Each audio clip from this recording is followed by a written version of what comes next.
I'm back, Mr. Jackson. I've been wondering what happened next in the story of Mordecai and Esther. Good to see you again, Redgie, my boy. Now, where were we up to? I believe we had just found out that Mordecai, the gatekeeper, had saved the life of the king, Ahasuerus.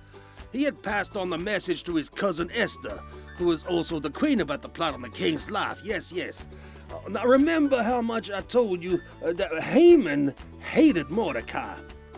He spent over $220 million in making a law to destroy all the Jews in the Persian Empire. The king agreed because it meant he would have money to pay his army to go and fight a new war campaign against the Greeks. But that's so unfair. I can't believe Haman and the king would do such a thing. I mean, Mordecai had just saved the king's life. Well, the king did not realize that Haman's new law was actually against both Mordecai and his own wife, Queen Esther. You know, Redgie, God's divine providence arranges circumstances to accomplish his own plans.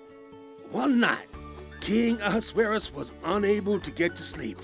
He tossed and he turned, but he was still awake. And because he was awake, the king asked for something to be read to him.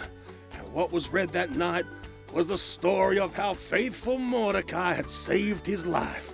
The king Ahasuerus was concerned when he discovered that he had not rewarded Mordecai. That morning, Haman came to see the king, planning to ask if he could have Mordecai killed. But instead, what ended up happening was the king had Haman run through the town, letting everyone know that Mordecai was being honored by the king. Haman had to do what the king requested, but inside, he was furious.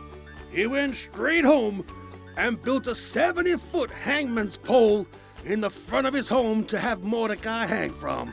When the king found out that his wife, Queen Esther, was a Jew, and she revealed to the king this Haman's wickedness, King Ahasuerus had Haman hung up on his own gallows and made a new law that meant the Jews could fight back and protect themselves and their property.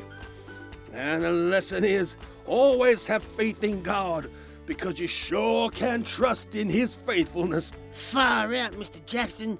I'm totally blown away by that story.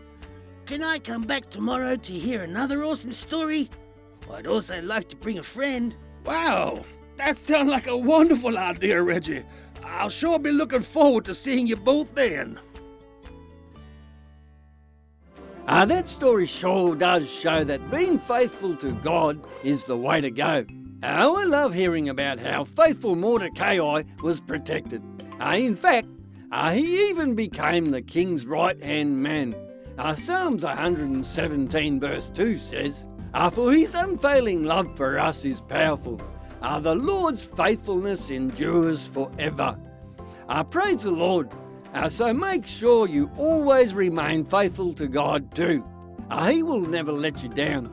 I'm Arnie from Arnie's Shack, and you have been listening to Bible Buddies. Our time is up for today, but I will look forward to catching up with all of you again next time.